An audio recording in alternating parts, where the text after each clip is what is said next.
Hey, this is Bruce Boudreau, and you're listening to Empty Betters with Nick, Mack, and Harrison.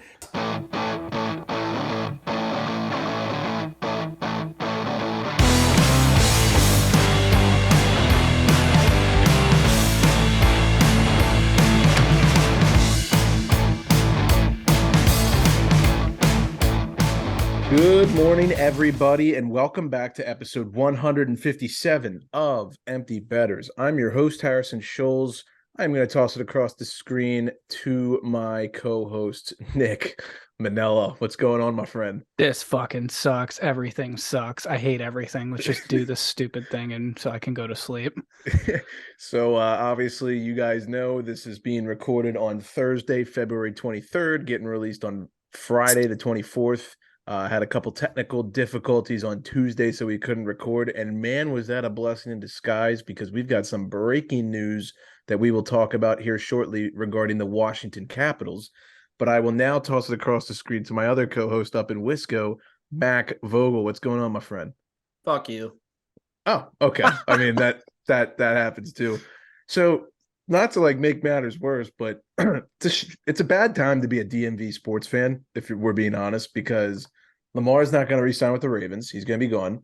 The Orioles owner, Max wearing an O's jersey for those who aren't on YouTube, is more concerned with selling concert tickets for Paul McCartney than he is signing our superstars to extensions. And the Washington Capitals are now or re-signing the lease at Camden Yards, or re-signing the lease at or Camden, just attempting a rebuild, I would say. But it's just a tough time on these two fellas in particular. So thoughts and prayers, obviously. But we're gonna get into all of the good stuff here shortly. It's been 2 weeks since we recorded, a lot to unpack. Some of the stuff we'll kind of breeze over since it's a little outdated, but nonetheless, we'll get rolling here. But before we do, I think the two guys here, Mac and Nick, had a little some travels over our little bye week, if you'll call it that. And these story times are brought to you by Brackish Life. I'll do the ad read after they talk. Nick, I know you were down in Florida for the Daytona 500. Why don't you tell me about it? I was, boys. First time to Daytona for the 500 since I was 2 years old. So 26 years in between trips. And also first time back in Daytona Beach since my spring break trip there. So it brought up some memories, not many, to be honest, but it was definitely good to see the old stomping grounds again. Hell of a trip. Went down there with friends of the program, Pat and Marty. It's good to see you guys again. I know it's been 2 weeks since y'all have recorded. It's been 3 weeks since I've been on because I was under the weather that week as well. So it was crazy. I mean, we flew in Wednesday. Got to go to like a car show, like with like a bunch of old race cars at the Streamline Hotel, which I'm the only one that's going to care about this, but that's like where NASCAR was like officially founded. And yeah, I was just in absolute car dude heaven. For those that don't know, we were basically down there to help support and work with Travis Pastrana, because that's Marty's cousin. So this guy's attempting to qualify for the biggest stock car race in the world, one of like the 3 or 4 crown jewels in motor racing that you want to win if you want to be known as sort of like a famous race car driver. It's the Indy 500, it's the Monaco Grand Prix, and the 24 Hours of Le Mans. And Wednesday night, he's not like a normal NASCAR driver, so he's got to qualify on speed for this race, and he did it. There were 2 open spots, 6 guys competing for him. He was one of them. And just to say how big of a feat that is, the other guy that got in is a 7-time NASCAR Cup Series champion. So absolutely amazing. It was great to see Travis, hang out with him for a little bit. We were hanging out with the Black Rifle Coffee team the entire time, doing some networking with them with the podcast as well. So stay tuned for that. Got to, hang out with them pretty much every day at their event. He was doing signings and stuff like that. So that was a ton of fun.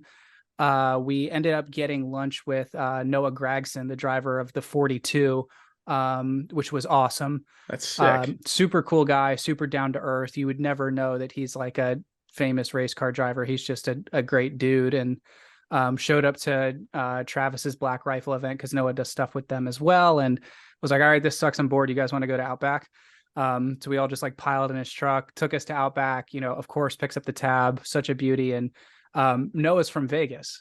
So the first thing he says to me is like, "Oh, you're a hockey guy, huh?" He's like, "Fuck the Washington Capitals." Ooh. I was like, well, sorry, dude. I waited a long time for that one, but this is where it gets really crazy. So after that, he takes us into the infield of the track, which for those that don't know, there is a small lake in the middle of the infield of Daytona. Like, it is that big.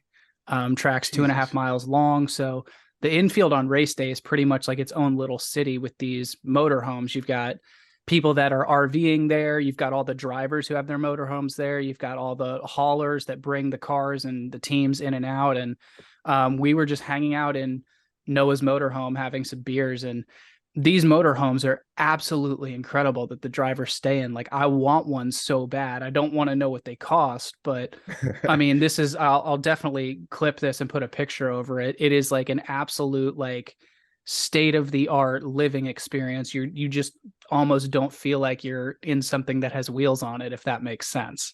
Wow. Yeah. So we're hanging out in there and there's a knock on the door. Oh God. And the door opens and it's Jimmy Johnson. Oh shit.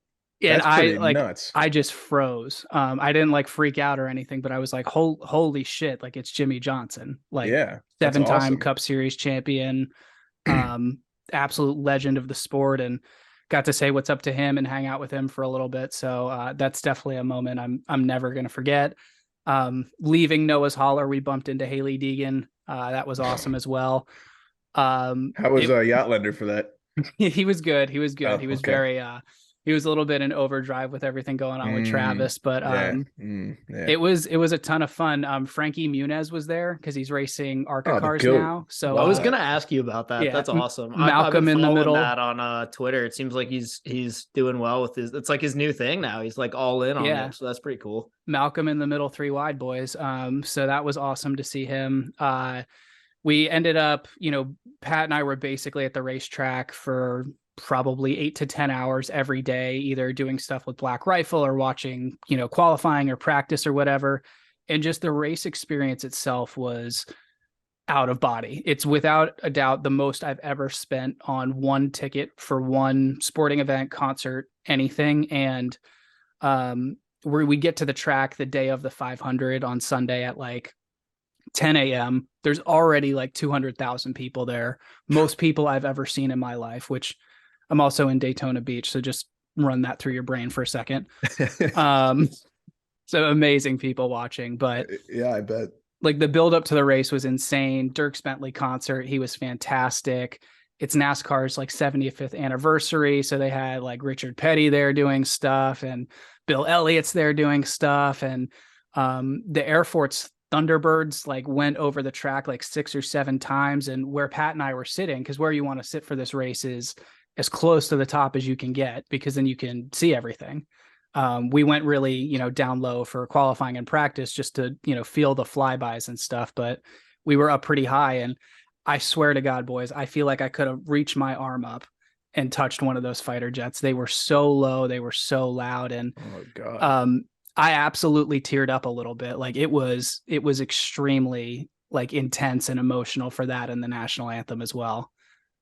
Damn, pulling a Sirianni there. A little bit. And then not that bad though. It's Italian blood. Exactly. And then the race itself was amazing. Travis started dead last and ended up going a lap down early on in the race. The crew did a great job. We were listening to them on the headsets the whole time. They coached him back through it. He drove the absolute wheels off that car and ended up finishing 11th. And had it not been for that wreck at the end, probably could have finished in the top 5. So for a guy that has never raced in like a NASCAR Cup Series event to start last and finish that high in the most round stock car race there is it was just absolutely amazing.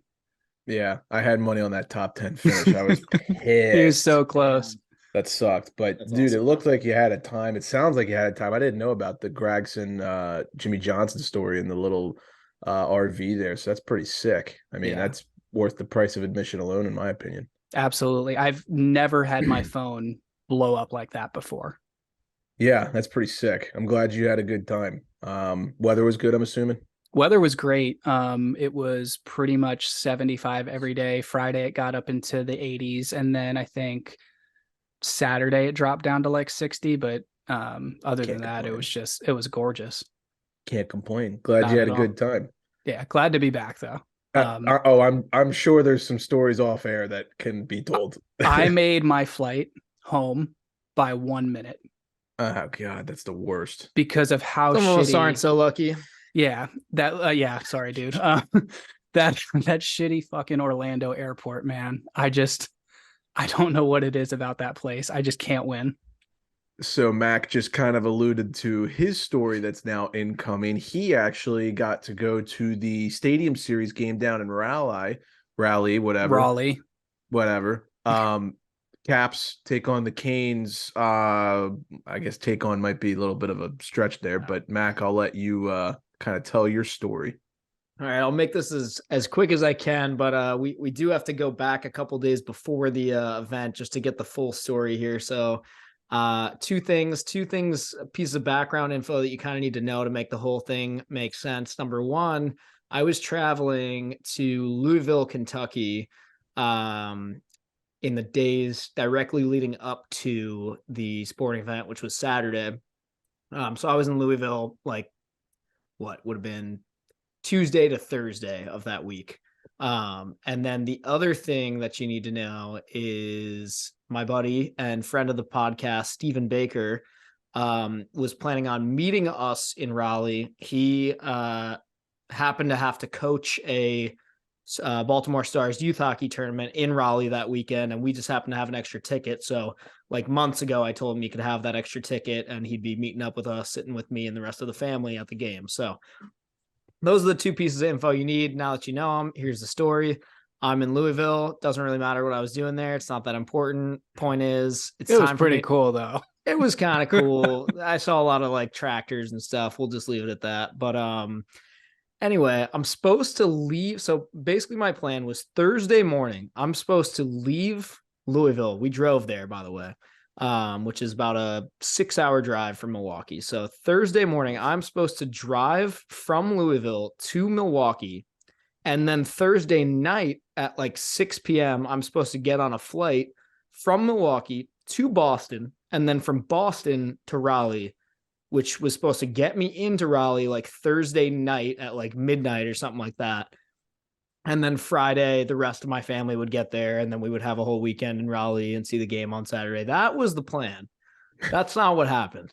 So I leave Thursday morning from Louisville, crack of dawn. I'm talking, it's like 5:50, and I'm in the car, ready to go. I'm gassed up. I've got coffee, and I'm ready to go. I'm just going to try to get home as quick as I can. So I at least have a couple hours of downtime and to like unpack my Louisville bag, repack a Raleigh bag, and get to the airport in plenty of time. The first wrench in the plan is that there's a huge rainstorm in Kentucky, like over like basically the whole fucking state, it seems to me. And so I'm leaving at 6 a.m. It's pitch black. I can't see shit even just because it's dark out. And it is raining harder than I've ever like seen in my life before. Like I'm on the highest wiper setting and I'm like, does this go any further? Because it's not good enough. And so I literally can't see shit. I'm just like, kind of like it's bad when I'm looking at my phone's GPS to see where the road goes. Yep. Oh, I'm God. like that. I'm like, oh, there's a turn coming up. Thank you, iPhone. Yeah. I'm gonna guess. Let's hope it goes well. Yeah, I think it's like right here. I'm going like 15 miles an hour on the highway. Like it was bad, and it stayed dark. I was like, is the sun ever gonna rise? Like it stayed dark for like an hour and a half because I'm gaining an hour, right? Going back into Milwaukee. So it's like I'm going back in time basically.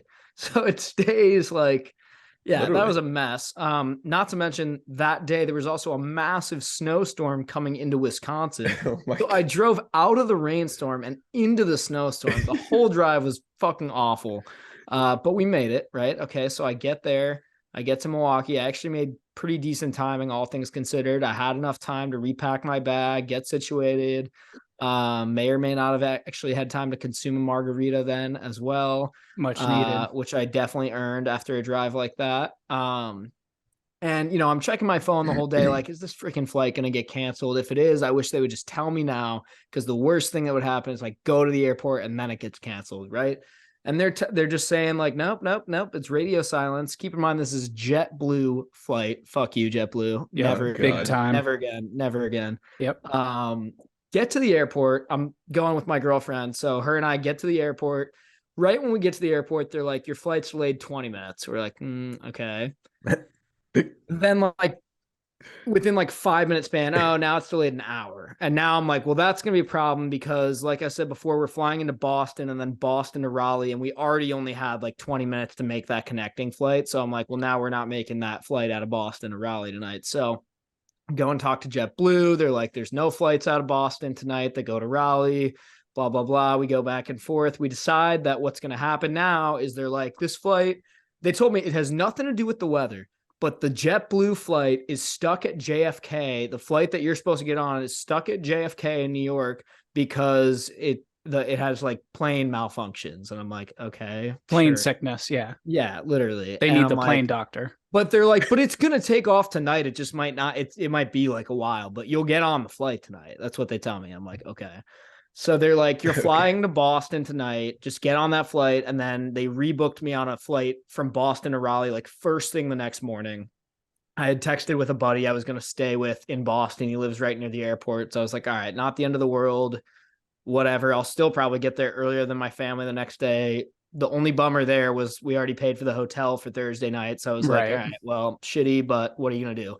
So now we're at the airport way early because who knows when this fucking flight is coming. So Julia and I, we go, we sit down. I get a big ass Miller Lite. I'm almost done with the first one, about to order a second one. And then I get a call, like an 800 number call. And I'm like, I know exactly what this is. It's a recording from JetBlue. And they're like, your flight's just canceled now. Yep. I'm like, okay, well, good. So at any point, did you try and use the JetBlue app?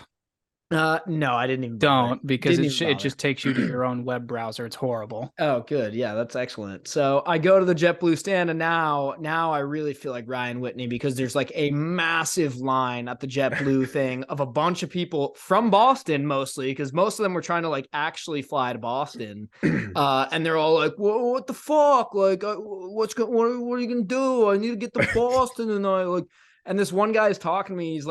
He's like, this sucks, man. We're not going to get, he's like, you and me, we're not going to get to Boston until like tomorrow now. And I'm like, I'm not going to Boston. I don't give a fuck about There like, is no we here. Literally, I'm just like, okay, shut up. So like, anyway, rewind maybe like 20, 30 minutes while I'm drinking this beer. Stephen Baker's texting me because he knew about my whole nightmare travel day. And he's like, just checking in. He's like, I know about the weather and everything. He's like, did your flight take off? Whatever. So I had updated him being like, yeah, it's like not the best, but I'm sleeping in Boston tonight and then like going to fly to Raleigh in the morning.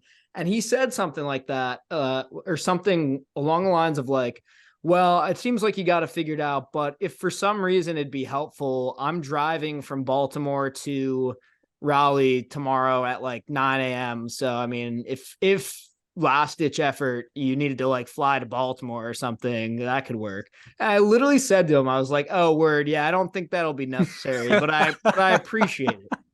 So now I'm in the fucking JetBlue line. I'm on my phone. I'm looking up flights out of Chicago. I'm looking on other airlines. I'm looking at Milwaukee. There's like nothing. Like this fucking Raleigh airport, apparently just no one flies there. Like there's like 2 flights a day that go to Raleigh. Charlotte.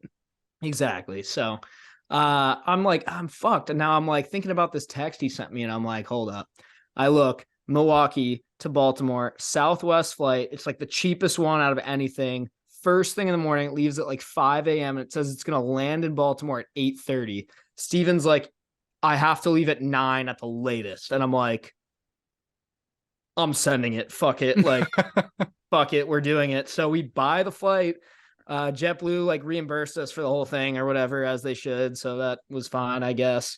And yeah, that's what I did. I flew into fucking Baltimore and then Steven picked me and Julia up. And then we drove 6 hours after I had just driven 6 hours from Louisville the day before, drove 6 hours from Baltimore to Raleigh and we made it. And had a great weekend, hung out with the family. Game sucked. The Caps are fucking awful. One of the worst hockey teams I've ever seen in my life. But positive note, the arena was sweet. I mean, Ice looked awesome. Really cool experience. Fans around me were mostly pretty nice. Didn't have problems. Good view, good seats. It's a special event. It was fun to be there. And I gotta give big shout out to my dad and the rest of my family for kind of helping me make that work and helping me pivot when shit hit the fan with the flights and the weather and all that stuff. So definitely a nightmarish couple of travel days there, but all in all, still feel pretty lucky, pretty blessed to have gone to an event like that. So that's pretty much the end of the story there. It is a sick stadium, especially like for college football too. That place gets rocking. Mm-hmm. How are the Caniacs? Cool. Like, what's all that all about? I feel like Hurricanes fans, no one really. I mean, they're stupid and they suck. We all know they were kind of idiotic. Like they said a lot of stuff during the game that I'm just like, that doesn't even make sense. Have you ever watched a hockey game? Maybe not. But I mean, no one was like rude to me at least. So I appreciate that. Southern kind, something like that. I just didn't know if they knew what they were talking about. Unhand me, Yankee.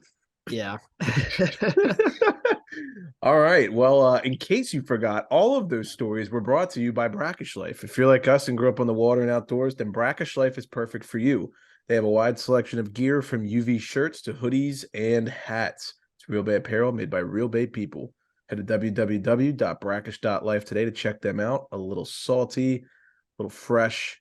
Brackish Life. Wore my brackish stuff in Daytona a ton. Helped keep the sun off of me. Obviously still got a little bit of color, but desperately needed that. But kept me cool during the day. 85 had it on, walking around doing stuff with Black Rifle. They loved it. They're all fishing guys. They were asking about it. So shout out to Brackish Life, who just continues to win for us. UV protection. We ain't making it up. All righty, let's get into some news. Like I said at the beginning of the episode, it's been 2 weeks since we recorded. We're back from our bye week, so a little bit of this is outdated. We'll kind of breeze over maybe some of the older stuff here. So first piece of information, I mean, the Rangers, what else is new? They end up getting Vlad Tarasenko from the Blues as well as Nico Mikkola in exchange for a conditional first-round pick in this year. Conditional fourth-round pick in next year, and then Sammy Blais goes back to St. Louis along with Hunter Skinner. This one's a little bit older. We'll go over this real quick. I mean, the Rangers they're loaded. This is like what happens when you take a player who like a Tarasenko and put him on a team that can actually use him or where he actually wants to be. They absolutely win this deal, no question. Yep. I don't have much more to say. I mean, I think he scored in his first game as a Ranger, so of course, right? First shift too. Maybe first shot. Yep. Probably. All right. Like I said, a little older on that one, so we'll breeze over it. This one's a little bit newer. This one came to us earlier this week. The Toronto Maple Leafs. They get Ryan O'Reilly and Noel Acciari from the St. Louis Blues. In return, the Blues get Toronto's first rounder and some picks, and this was actually a three-way deal. The Minnesota Wild actually ended up getting a fourth-round pick from Toronto out of this. Yeah, they ended up retaining some salary on that. This was an interesting one. I was actually, fun fact, at a bar in Raleigh with my dad and Capitals legends Carl Alsner and Eric Fair when this came through the wire. Got to kind of chat with those fellows about it, but definitely a big one. As we saw, Ryan O'Reilly already scored a hat trick with his new team. So episode 100 legend Carl Alsner. Yes, indeed. Yeah, hat trick, an assist, tied his career high in points in a game with 4, all in his first game as a Leaf. I mean, Nick, your thoughts? Are the Leafs are they a serious contender in the East now, you think? So this is a great move for them. I honestly think this is a great move for both teams. I love the fact that the Blues are getting another pick in the first round and still potentially could, Harry, like you said, end up with that top dog spot here coming up over the summer. But I don't think this is as much of a home run as Leafs fans are buying into right off the bat. It's great that he scored a hat trick in his first game and stuff like that. I don't know if there's still enough there to make these guys a legitimate contender coming out of that division, especially when you've got Boston in there. So I would say cautiously optimistic if you're a Leafs fan, which has been your narrative for the last, 20 years? Something like that, yeah. Yeah, so same shit, different day. Tread with caution. Yeah. Will be interesting to see Toronto in the first round this year. They're gonna end up getting Boston or Tampa. There's no way around it. It's most likely going to be Tampa again. We're going to get a round 1 rematch just like we did last year. I don't know. A lot of people would still take Tampa. I'd probably still take the Leafs. I'll probably end up losing that again. So I mean, if they can find a way to get it done against Boston, that just, I mean, like it was for the Caps and the Penguins. I mean, that might just be the domino that needs to fall for them. So you never know. we'll see what happens. April's going to be a hell of a time, I can tell you that.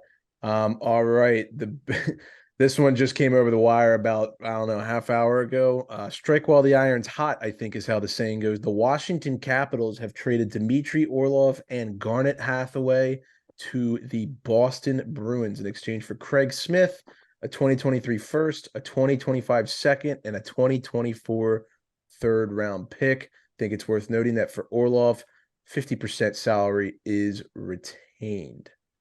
All right. This is so Weenie Hut Juniors here, boys. Like, this absolutely fucking sucks. Mac. I hate it so much. I mean, honestly, when you look at the return, it's not the worst thing ever, but I literally cannot swallow the pill of losing mostly Orlov. God love Garnet Hathaway, love him to death. But, you know, he's only been on the team 4 or 5 years, something like that. So Orlov, man, that's a guy I wanted to wear that sweater for his whole career. And that guy just the other night, like I was thinking, he laid a big open ice hit in the D zone as he often does. He's the only good like open ice hitting defenseman left in the NHL. Like literally, old school hip check, butt check. Like, he can change. Too. Like there's nobody like him. There's seriously nobody like him. He's such a unique player, such a good player, and I love the way he joins the rush. He's got a wicked like little backhand move, wicked shot when he gets a chance to use it. Yeah, this one fucking hurts bad, man. I can't remember the last time I was actually this upset about a trade. This hurts way more than Vrana for me. Absolutely. I know a lot of Caps fans were like, "Oh my God, Vrana, the darling, whatever, dude." That one at least like made kind of sense to me. Plus, we were like trying to gear up for the playoffs. This is like we're waving the white flag, and we just got rid of like one of my favorite like I said this to my buddy earlier today. Dmitry Orlov is probably one of my favorite Capitals of my lifetime. Like absolutely, he's just one of the coolest players that I've gotten the pleasure of growing up and watching. So this one fucking hurts. I had one of his jerseys. I had the 81 jersey way back in the day before he switched to 9, and I'm absolutely with everything you just said. I think if you're GM BM, you just dropped a huge BM in the Caps locker room too. Like these are two. Man. I mean, Garnet Hathaway was the heartbeat of your team for the better part of the last 2, maybe even 3 seasons. Yeah. Oh yeah, and talk about a guy that, you know, when we're playing like shit, you can send him out and he's just going to change the fucking game, like change the attitude of the game right then, lay a big hit, score a greasy goal. I mean, how many guys on the Bruins like has he punched in the mouth too? He just sucked the life out of the team, and you made it worse by trading him to the fucking Bruins too. Like that made it 10 times worse. You absolutely sucked the life out of this team and the fan base by doing what you just did. If you send these guys to San Jose, Anaheim, the Kraken, fuck it, even the Golden Knights, I could live with. But like same. Like Stevie's on the Golden Knights, you know, get the boys back together. But like to the Bruins, you're going to have to play them like 6 times a year, man. Like this just fucking sucks. And Craig Smith, like, fuck off. Like I was hoping like, oh, like maybe like a cheap get at Taylor Hall where like the Bruins retain like 25% or something. Yeah, no, not even fucking close. That. It's Craig Smith. And I don't mind a first round pick. Don't get me wrong. I mean, but the Bruins first round pick is going to be like the 31st or 32nd pick overall. Like, and the Caps are already, I don't know, they're going to just in theory barely miss the playoffs. Like they're going to be around that like 25 to 20-ish spot. And this is going to be an extremely top heavy draft. I saw someone else saying McClellan's just going to fucking trade like half of these picks, not the one this year, but those other picks for like some aging like defenseman in the offseason anyway. So, yeah, it's a tough situation there. I mean, I don't know. I'm not even trying to be like biased here, but I just don't think the Caps like really have what it takes to make the playoffs this year. I don't think the Penguins do. I'm absolutely on board with you. And Mac, I think you nailed it. This is absolutely them waving the white flag. Yeah, this is a seller's move. Yeah. And like I've heard through the grapevine that Orlov was going to be asking for like a fuck ton for re-signing. So like, yes, I get it, but it's just like it still hurts. Even if it's the right decision, it hurts. And the Bruins, like, oh my God. As soon as I saw that like he was scratched, I was like, okay, so he's getting traded. And in my head, I was like, good. Well, at least I can like root for whatever team he gets traded to, and like maybe he'll win a cup again. That'll be fun. No chance. Can't do it. Minnesota would have been fun. That would have been great. Detroit would have been else, fun. Fuck me. Seriously. This is hands down, in my opinion, the worst trade they've made since the giant fuck up with Erat and Forsberg. Oh, wow, going way back there. Okay. Yeah. I don't hate that. I mean, I'm not a Caps fan, so I can't really speak for you guys, but I could see where you're coming from. Yeah. And not that they would have been able to keep Forsberg anyways. Like he would have wanted $9 million at some point. You would have had to either sell the whole team, but still, like, I mean, this just absolutely sucks as a Caps fan. So we'll see if this is the last move that the Caps make. I know per Kevin Weeks sounds like Washington still kind of in the mix in some trades. We'll see what happens with Lars Eller. That's a guy that I definitely would keep an eye on. I know a lot of teams are going to probably go for him. So interesting to see what happens with DC coming down the stretch.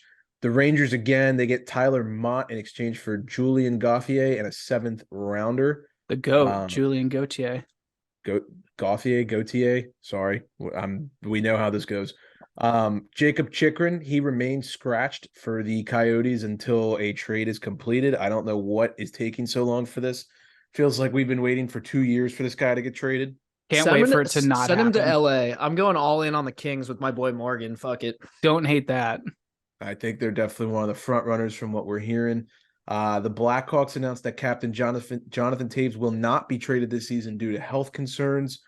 He's been having some lingering battles. I think he had chronic health issues, and then he also has a couple long-term COVID symptoms that have been bothering him as well. So sounds like he's got like, from what I've seen, is like some like immune problem, where it's just like his immune system is just super weak right now. So thoughts and prayers to him. I really hope this isn't how this guy's career ends. Yeah. Yeah, for sure. One guy the Blackhawks haven't made a formal announcement on, and obviously this came out pretty much everywhere. Patrick Kane, still in play to get traded. It was obviously reported that he was upset when the Rangers got Tarasenko because it sounds like he wants to go to the Rangers. And ironically enough, our good friend of the program, Mark Corderaro, is blowing up my phone as I am recording this right now. And it looks like that the Rangers for tonight have scratched Kravtsov and Jake Lietchishin. I don't even know how to say that. Bless you. Yeah, thanks. And per Forever Blue Shirts, our boy Anthony, Kane is very much still in the New York sweepstakes. If the Rangers get Patrick Kane, I mean, they're the team to beat as far as I'm concerned. On paper, for sure. I kind of don't want this whole super team thing to come into the NHL. And like, obviously it's a salary cap sport, so you wouldn't get that like you would with like MLB or the NBA or something. But I don't know. And also because it's the Rangers. Well, it was I know where you're going. If it was like the San Jose Sharks that were a super team, I'd be like, yeah, whose jersey am I getting? But yeah, it's not good, boys. But also, I don't know. Let me just play devil's advocate here for a second. And I know this isn't the same thing at all, but I'm trying to think of like other teams in recent history that have been like really good already and then added like a huge name right before the deadline, or even 2 huge names right before the deadline. And everyone's like, no way. And then they just like peter out in the second round or whatever. The Wings have done that a couple times in like late 90s, early 2000s. Stars did it. Avs did it a couple times too. Yep. I'm even thinking of some of the good Capitals teams that tried to add like big fucking household names like Shattenkirk or whatever. I mean, again, I know that's not, I'm not trying to compare Shattenkirk to Patrick Kane right now. You're forgetting elite NHL sniper and former international drug smuggler Mike Richards. Yep. Okay, That's another good one. Yeah. No, it's you know, it's adding a big name. Patrick Kane has been playing really, really well recently. So, I mean, it's definitely scary to think about, but I'm just playing devil's advocate here saying just because he gets traded there, if he does, doesn't mean it's an automatic. There's definitely still a lot of pressure, a lot of shit they're going to have to go through. So It would absolutely like be a rental too, right? I would think so. I mean, don't know the contract situation. I don't know how you could make that work, but If it's not him, it's everyone else on that team now becomes a rental. One team that I definitely think we should all be keeping an eye on coming up here for the deadline is the Vegas Golden Knights. They just placed Mark Stone on LTIR, which now creates nearly $10 million of cap space ahead of the trade deadline. Are you talking about the Vegas missed the playoffs for 2 years in a row Golden Knights, or is that the same team? Or is this escaped? You were very high on them a couple months ago, for being honest. Yeah, but remember my most recent episode? What my big prediction was that they're going to miss the playoffs, and I stand by it. And we're talking about escaped 1960s mental patient Mark Stone, right? God. When I was big on this team, it was because Logan Thompson was playing well early in the year, and now he's injured and he kind of petered out anyway. And you're not winning a Stanley Cup with Aiden Hill. I don't even think you're making the playoffs with Aiden Hill. So, but you know who they did just pick actually up? Aiden Hill is like hurt now too. He's is like day to day or some shit. So get wrecked. Yeah, they got Laurent Brossoit or whatever. No. They picked up the mayonnaise vacuum. Oh, they did get. Yeah, I saw. Did you see how they listed that trade? It literally Dyson said, Mayo. Okay. It literally said, who did they trade him to? Do you remember? Arizona? They got him from Arizona. But who did they trade? I meant, do you remember who they? I could not tell you. I saw you like that tweet. Whatever it was, it said whoever Arizona got, and then it just said Mayo under Vegas, and it was like, this makes it literally look like they got a jar of mayo as Shea Weber.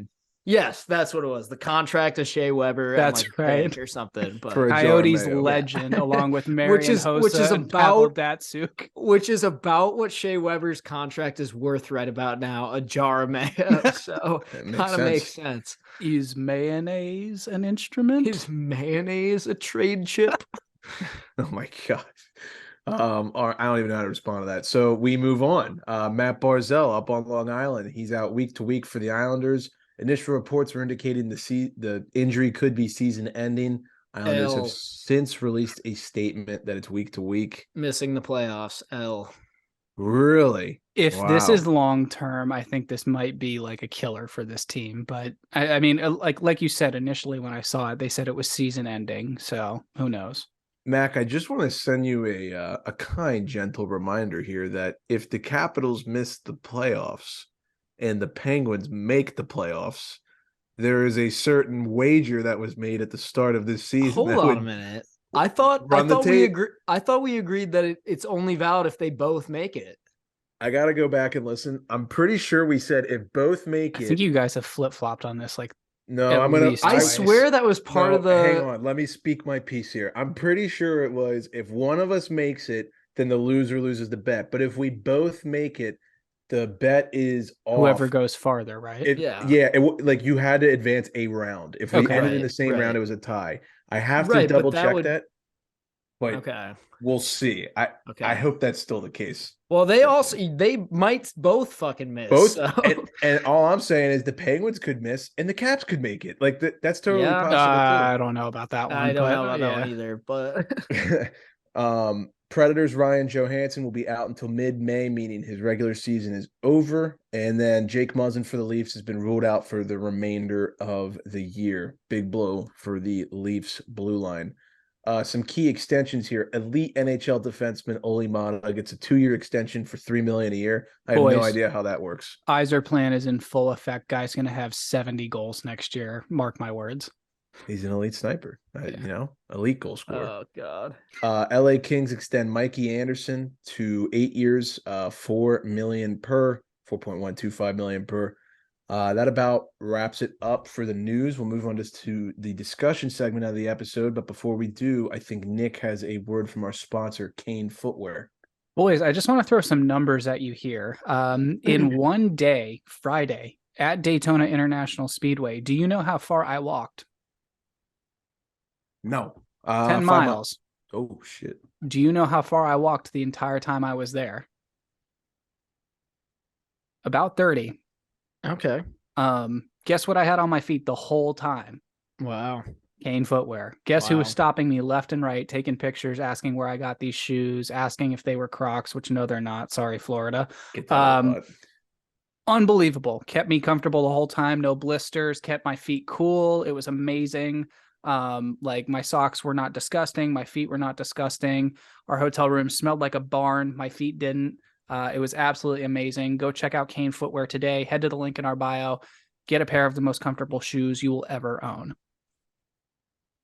Sounds good. Let's move into the discussion portion of the episode.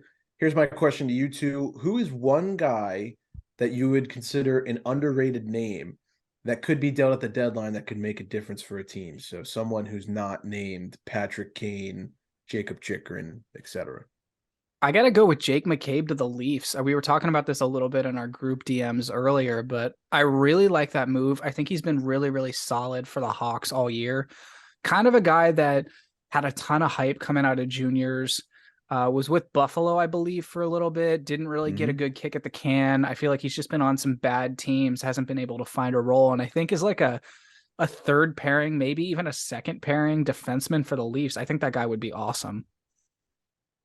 I agree. Mac, do you have a name? You go first.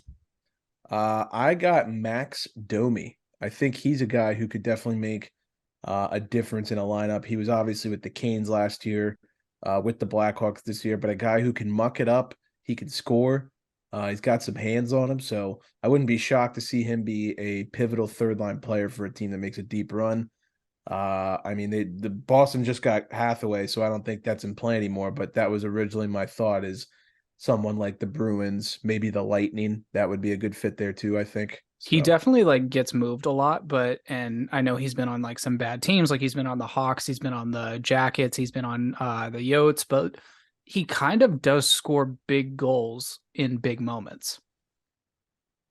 Mine's gonna be Adam Henrique. I feel like that's a guy that kind of flies under the radar in general. But total guy where it's like you trade him to a team that is actually in like good playoff standing and watch him score like 7 goals in like 4 games or some shit like that in the first round. So I don't know. That's mine. My runner up, by the way, Ivan Barbashev. Okay. Oh, I don't hate either of those. yeah, I like the Henrique one. Also has some pretty big playoff goals in his history with the Devils. Right. And junior career too. And I Yep. mean, how can you put a value on depth center, right? Yeah, and he comes to play in big moments, like you said. Yeah. We'll move on to some trade rumors. Just a reminder that the trade deadline is on Friday, March 3rd at 3 p.m. Eastern. So we'll definitely be watching out for that. This one makes no sense to me. I don't know how this one works, but according to Pierre LeBrun, the Blues are willing to give up 2 first-round picks for Timo Meier, a team who just traded their captain and arguably best player, is now trying to give up 2 first-round picks for Timo. Yeah, I saw that and I was like, who's going to tell them that they're not making the playoffs? Like, don't they get it? Why would they have been selling all of that if like that doesn't make any fucking sense? The only thing I can think here is that they're just trying to jumpstart a rebuild so they're not like complete ass next year. But So I get don't him know. and sign him to a big deal right away. Right. Like lock him up like 8x8 or something. Is he expiring? I don't even know. I couldn't tell you. I would assume so if he's like a big trade name right now. Right. Like, I mean, he don't know. has been for the last couple seasons too. Him and Hurdle have both been the guys talked about in San Jose, and now you throw in Carlson in the mix. But I think Meyer would be sick on the Blues. I've also heard the Devils are interested in him as well, which I kind of hate being the Metro, but I mean, it just Would seems make the way too much sense. it would. Yeah, he'd be a perfect fit there. I think they're probably the most likely team to land him, is from what everybody's read, but we'll see what happens. Chris Johnson reports that the Predators are shopping Matthias Ekholm with a price of 2 first-round picks, and they are definitely receiving some interest from some teams. This was the guy last year, I think, either last year or 2 years ago. Everyone thought he was going to go at the trade deadline. He didn't. He signed the extension. Here we are again. History repeats itself. What do you guys think? I think this is a little bit high of an ask. I wouldn't be surprised if someone still paid it. I don't really think a playoff contender would pay this. Nor do I think they would have the picks to give up. I think you'd probably be looking at someone that's going full rebuild and just wants some veteran depth. First thing that comes to mind, I mean, maybe out of a playoff team, you could think Seattle would be giving up something like this just for depth, maybe mini. And then of course Edmonton you're going to have to throw in there because of the whole defenseman thing. I think LA is another team. If they can't land Chikrin, they could definitely be in the mix. He'd be a good piece for any of those. I mean, he's a big stay-at-home defenseman, so the Caps were looking at him for a little bit, like a couple years ago. I definitely remember seeing those rumors. I wouldn't be surprised if like Winnipeg jumped on this either. That would be a good fit. I could see that. I'm excited to talk about this next one, actually. All right. So per Elliot Friedman, the Ducks and John Gibson would love to find him a new home. All right. So he stated that the Penguins and the Bruins seem to be that the that's not related. Sorry. Ducks, John Gibson. However, I could see him in Pittsburgh. Yeah, big time. I could totally see Gibson to the Penguins. He's from Pittsburgh, so it would make a lot of sense. Is that why he's such a shitbag? No, I don't hate it. Let me hear me out. Gibson, historically, we know what he's done this season. The Ducks suck. Like they're awful. They have the worst special teams in the league. They have the worst record in the league. I don't really know what you expect. I think if he got a fresh new start on a team, especially the Penguins, which is where he's from, where he could have a chance at a playoff run, I think he could be very useful. And not to mention, if you're the Penguins, and I screamed about this last episode, and I'll scream about it again at the State of the Union, they need a backup goaltender. I don't trust Tristan Jarry to stay healthy. I don't trust Casey DeSmith as a backup. We saw what happened last year where we were holding on to our coattails with spicy pork and rice or whatever the fuck it was. Like, you can't have that happen and be your hope for the playoffs. So what you're saying is you don't want like a continuous 1A, 1B cycle with your goaltenders, right? It's not even 1A, 1B. We like Jarry's the one. We just need a backup. I want a 1A, 1B. I actually want that. You want someone to come in and do like a 70-30 split. Like Jarry gets 70% of the game, someone that comes in and can win some portion of those 30%. Or even 60-40, something like that. Okay. That's how we've never had that. We haven't had that 1A, 1B since Murray and Fleury. That's the truth. Yeah. And I kind of wish I had that, even though I hated it when I had that. So you're damned if you do, you're damned if you don't. Don't know what you got till it's gone. Yep. They've paved paradise and put up a parking lot.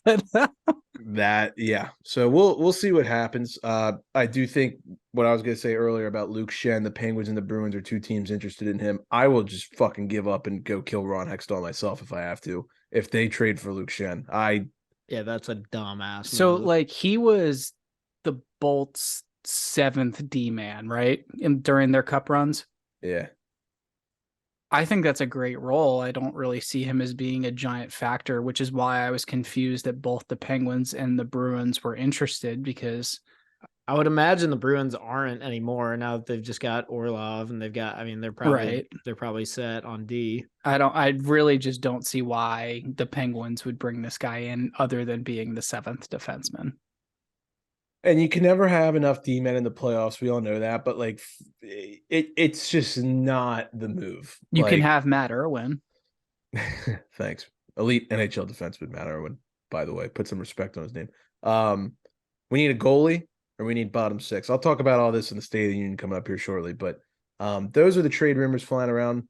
We'll be finding out a lot in the next week is what I do know. When we record on Tuesday night, I'm sure we'll have something new to talk about. Let's talk about the gambling segment, but before we do, I think Mac has a word from our sponsor, SharpRank. Yeah, this season, all of our picks are powered by SharpRank. If you like sports gambling, you should go ahead and download SharpRank on iPhone or Android.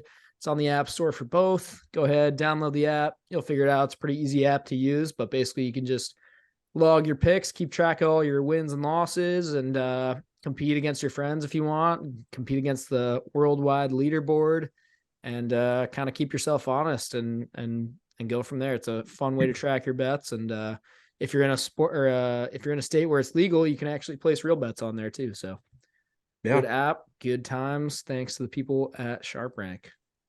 Absolutely. Run through this quick. These stats were as of Tuesday, so if they're slightly outdated, apologies in advance, but it is what it is. Deal with it. Canucks over 6.5 has hit 10 games in a row. That's probably the hottest stat there is. The Minnesota Wild under 6.5 hit in 9 of their last 10. The Red Wings, they have won 6 of their last 7 now, and they've been underdogs in 3 of those 6 wins. The most recent at the Caps the other night, plus 140. Dylan Larkin and Brent Burns both have points in 9 of their last 10 games. That Larkin stat's a little off because he got suspended last game after basically trying to take off TJ Oshie's head with his stick. I didn't realize the University of Michigan had a good dentist school. Oh, wow. That was a good one. Yeah. 9 out of 10.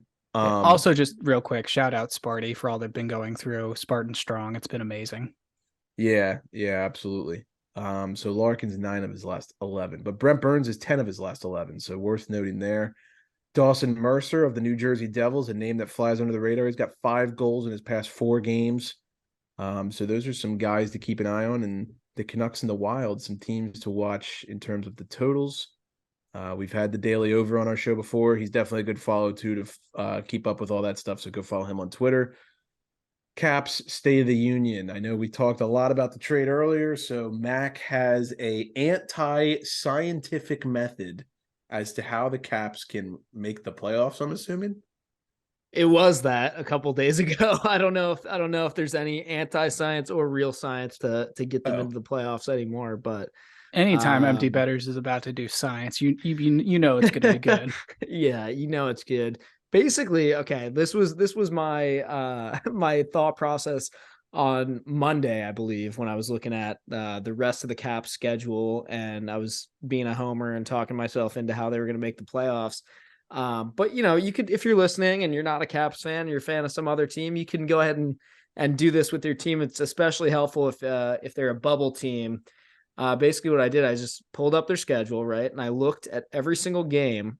And I just tried to say in my head, like, okay, do I think they're going to win that game? Yes or no? And if it's yes, okay, there's 2 points. If it's no, move to the next one. If it's like maybe, okay, we'll throw 1 in there and just keep adding that number until you get to the end of the season. And then you add that number to the current amount of points they have. And you're like, okay, how many points would they finish with? Would that probably get them into the playoffs or not? Yes or no? Now that we don't have Orlov or Hathaway, I would have to redo my scientific method, but I don't think it'd be a very good one. I don't think I'd be too pleased with the number I'd come up with. So, all that shit's out the window, basically. It's also the Cavs, so any game you think they're gonna win, they're not gonna win. Yeah, And then like I was already wrong. Supposed to win. I was already wrong. I was like, yeah, the Red Wings. That should be 2 points. It was perfect. Like, how what about was it? 0? Like, yeah, last weekend, like they had the Bruins and Sharks back to back, and Yep. they regulation W against the Bruins, regulation loss against the Sharks at home. Yeah, like brutal. They could not have looked like 2 different hockey teams too. Yeah.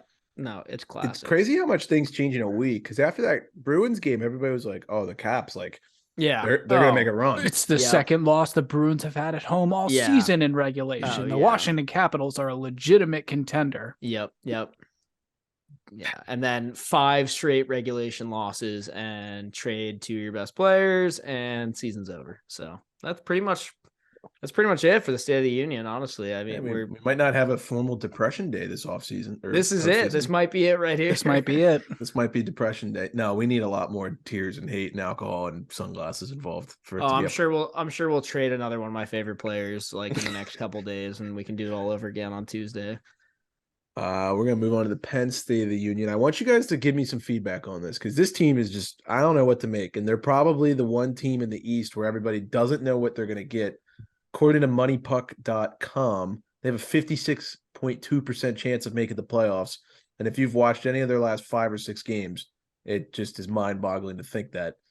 They do have the advantage in having some games in hand compared to some other wild card teams. But, they've played really bad in the last week. They've lost 3 divisional games, 2 to the Islanders and 1 to the Devils. I got to give props to one guy who I think does not get talked about enough. Ilya Sorokin he is him. Like, he's that dude. He's freakishly good. I would honestly when say, he's on, he is on. Yeah, he's battled some injuries in previous years, but I'd say this season he's the best. He's the best Russian goaltender in New York, as far as I'm concerned. I mean, right now, I'd take him over Igor. I might get filleted for saying that, but no, this season I'd probably agree with you. yeah, I mean, I know last season we know what Igor did, but right now, he's got to be one of the front runners for the Vezina, as far as I'm concerned. Can I say something about the Penguins and about what you just said about their games in hand? Yeah. So I kind of feel like it's like being on the Titanic, right? And there's a dude in the water, and you're like, that guy has an 11% chance of surviving. He's about to drown. He's in the water and he's like drowning right now while I'm looking at him. And then there's this other dude who's like on like the boat a little bit, but he's like gonna fall in the water, but he's not in there yet. And you're Wait, like, how far under is the boat? oh, the boat is like most definitely the whole thing is Like going sticking straight up and down now. It's already basically, snapped in yes, half. yes, Okay. yes. Yeah. And this guy's just on the part of the boat that's not in the water yet. And you're like, well, that guy has like a 50% chance of living though, because he's not drowning yet. He's not cold yet. He's not. He looks fine right now. I mean, and you're just waiting. He's listening to the music that they're playing as they continue I mean, to like sing. the Penguins, yeah, sure, they've played like 3 or 4 less games than like a bunch of other people, but what happens when they like lose 3 or 4 of those games? That's the thing. I mean, that's kind of what I think, but I don't know. I don't hate what you're saying. I mean, they don't look like they can win those 3 or 4 extra games. My thing with the Penguins is they have Patriot syndrome to me. Until I see them not make the playoffs, they're gonna make it. That's what a lot of people That's say. also fair, and I don't disagree with you on that one, but I don't know. I just feel like the whole goalie situation, like Harry was saying, like it's definitely a problem. It hasn't gotten any better. It's Jari's hurt, or just Smith's hurt, or they're both hurt, or one of them sucks, the other one's okay. Like it doesn't inspire any confidence. We have statistically, this is not made up. If you don't follow Jay Fresh Hockey on Twitter, he's an excellent follow. Comes out with all those fancy little player cards that people retweet that you might see on your timeline where it has like a percent. We have the worst, not third line, the worst line in hockey in Jeff Carter, Kasperi Kapanen, and Danton Heinen. Brock McGinn. That line has the worst Jay Fresh rating out of all 143 lines in the NHL that have existed this season. Have you seen the Brock McGinn tweets where it's like horrible. So people funny. just keep so tweeting funny. his entire like his game Awful. logs The going back one to, like, you sent mid-December. was hysterical. Going back to like mid-December, and the only numbers you see are just like time on ice, and he's playing like kind of a lot of time on ice like every game, but there's no goals, no assists, no points, barely any shots. No, just like it's just time on ice. And one of them was like, is Brock McGinn alive? But the really funny one was Brock McGinn's just out there doing cardio. My he's God. really he's just out there working out, and that's it. Oh my God. And the strangest part of this is the first 2 months of the season, he had like 10 goals in like 23 games. I picked him up on fantasy. I was like, he's a monster right now.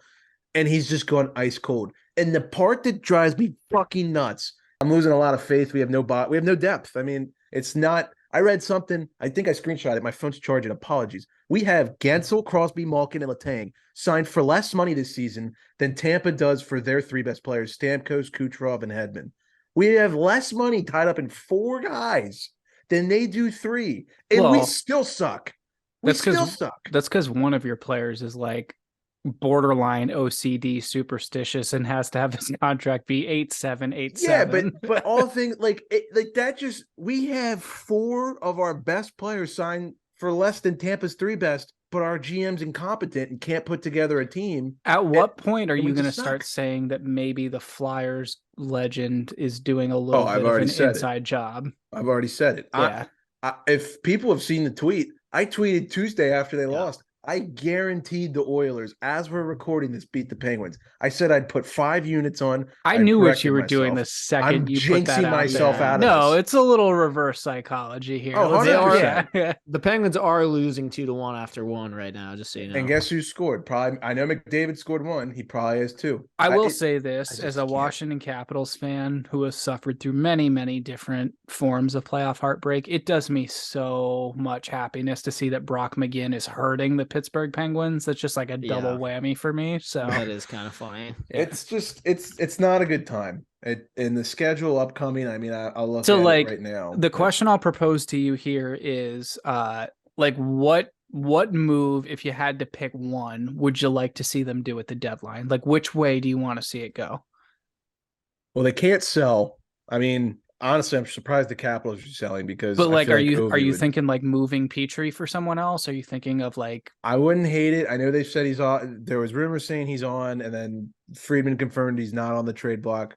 The problem is the only person on our team that's worth something that people would be interested in is Pierre Joseph.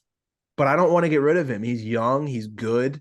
He's, I like the way he plays. He's one of our best players, and he's not, he's on a rookie deal. So I think you could move Kapanen to like a non-contender, but you would have to probably retain 50%. And at that point, is it even You're not worth going to it? get much for him. No. Yeah. you're not going to get much. No one wants Dumoulin. Nobody wants Carter. I mean, Well, I've heard it's some- probably Carter's just retired in horrible. place at this point. Like, no one's going to trade for him. And Arizona will trade for his contract when he's done. But Yeah. I mean, that's about it. I have seen, and I'm not a fan of this, and this would be a seller's move if they do this, so I don't think it'll happen. I've seen Zucker's name out there. He's a pending UFA at the end of this season. He's had a really good year. He's finally healthy, but if you get rid of him, you're throwing in the towel. It just screams Red Wings to me. Yeah. I don't know. It's going to be an interesting ride. We'll see how when we record Tuesday night, we'll see where I am mentally. By the way, yes, the Oilers are up 2-1, and that parlay I sent you guys a screenshot of earlier, 2 of the guys that I have in there have scored for the Oilers. So now I'm going to start sweating. Just There you want to put go. that out there. All right. I'm done. I don't want to talk about this anymore. Someone else close out the show. This sucks. Do you It's have a baseball season now. There for you me. go. Go Marquette basketball too, by the way. Hell yeah. There you go. Big win for you guys. You guys got revenge on Lil Rhodey, and then you've had some big ones, right? Yeah, we just beat Creighton on the road. We are number 1 in the Big East. We basically have that locked up. We're probably going to be either a 2, 3, or 4 seed in March Madness, which is fucking crazy to me. But yep. That would be sick. Sparty hit a huge one against Indiana, obviously coming off the school shooting. That was amazing. Tom Izzo crying on the court after the game. That was amazing to see. You got to love big wins like that. I can't stand Indiana basketball. Sorry, Samansky, but like you guys only win games at home, and then anytime you travel somewhere else, you guys kind of suck. So, yeah, it is what it is. Happens. One last thing I do want to say. This is completely unrelated to sports, so just bear with me. I don't know if you're in the DMV area, really cool spot if you're ever like trying to do a little tiny getaway and not break the bank. There's a little spot in Virginia called Luray, Virginia, which I don't know if either of you have been to. They are famous for their caverns, Yep. go underground and see the caves and such. Got to escape there for a little getaway for Valentine's Day with the missus, so that was nice. It looked like a lot of fun. Yeah, no, it was a good time. It was relaxing. Had a hot tub at the crib, so Attaboy. if any of you are trying to do a little tiny getaway, not break the bank, don't have to fly, you're in the DMV, check out Luray, Virginia. It's like a poor man's Deep Creek, as I would say. So, Okay. I think that's a good way to describe it. yeah, not as much to do. It's definitely in the wilderness, so keep that in mind. But that about wraps it up for this episode. Oh, I got something. Oh no, this does not wrap it up for this episode. Mac, I know you win airport rants and travel rants for this episode, but I actually have 2, one on my way down and one on my way back from Daytona. So Let's hear it. I flew into Orlando, which is about an hour north of Daytona, if I'm doing geography correct. If I'm not, it's an hour south, whatever. It's Florida. No one knows. Let's be real. What is everyone flying into the Orlando airport for? Disney. Disney. Yeah. I am on my flight down to Orlando. And I'm sitting in like row 9, like window seat, loving life. No one's next to me. This is going to be a great flight. Onto the plane comes a 35-year-old's Disney bachelorette party. Wow. And they weren't sitting near each other, but they wanted to hang out the whole flight. And I'm talking like matching t-shirts, matching ears. The bride had white ones. I'm sorry, like Disney adults freak me the fuck out. Like it's so bad. This is so cringe. bad, guys. It's like so cringe. I hate it so much. I was like, I'm looking at these girls, like you guys have like Gucci bags and like nice stuff. I'm like, you guys have money and you're choosing to go to Disney for someone's bachelorette party. Like, what in the hell is the matter with you? It's so stupid. I've been to Disney World once. I have zero desire to go back. I don't think if I have children, I will never take them there. I'm sorry. That might sound like a dick move as a parent, but I've been there and I'm done. Take him to fucking Hershey Park. It's better and cheaper and more fun. Like, fuck, Disney's dumb as fuck. I said it. Dude, and then on my way out, it took me an hour and 45 minutes to get through security at the Orlando airport. It is just an absolute zoo there. I have no idea what's going through those people's brains. You've got kids running in all different directions with Disney this, Disney that. Yeah. It's a crazy international airport. You've got people flying all over the place. I totally understand that fact, but I've never seen so much dysfunction. I've never seen so many incompetent people trying to go through security like they've never been on an airplane before. Do you really think that maybe you didn't need to take your shoes off, or maybe you didn't need to take like the 3 things they told you to take out of your bag, like your laptop? And it was just one of those, like, that you see in the movie where like the person brings their bag out, goes, oh, sorry, forgot about that. Like takes out like, the sealed like bottle of Malibu or something and has to throw that away. And then there's also their cell phone and their laptop. It was just, like I've said to Harry, like whenever we fly together, it's an absolute moron parade. Like, I don't understand what is going on with people, how you don't get how this works by now. It's the worst that humanity has to offer. It really is, man. Like, it just sucks. Yeah. Yeah. What's the way home one? Or was that the way home one? Oh, that was the way home one. Do you have one there or no? That was the Bachelorette one. Oh, okay. I'm sorry. Duh. Makes sense now. I gotcha. I'm always thinking, Nick, you know me. Yeah. All right, Mac, any final notes? Are you good? I'm all good. All right. Well, we appreciate the love and support, everybody, as always. It's good to be back. It's going to be a mad sprint from now until playoffs. It's going to be a fun one. Last thing I'll say, it's kind of good if the Caps make the playoffs for this podcast. It keeps things fresh, keeps things energized. Honestly. Keeps the beers getting stolen, so I'm all for it. I'll say it now. The boys could use a long off season. Yeah, don't say that. Come on. Yeah. For the sake of the pod, but this trade I feel like just means they're just straight up not even, unless they're gonna flip Craig Smith for something else. I don't know. No, I feel like this trade is literally them being like, no, thank you. Like, we would not like to make we're the good. Playoffs. Yeah. I don't know. We'll see what happens. Thanks everybody for the love and support as always. And without further ado, class dismissed.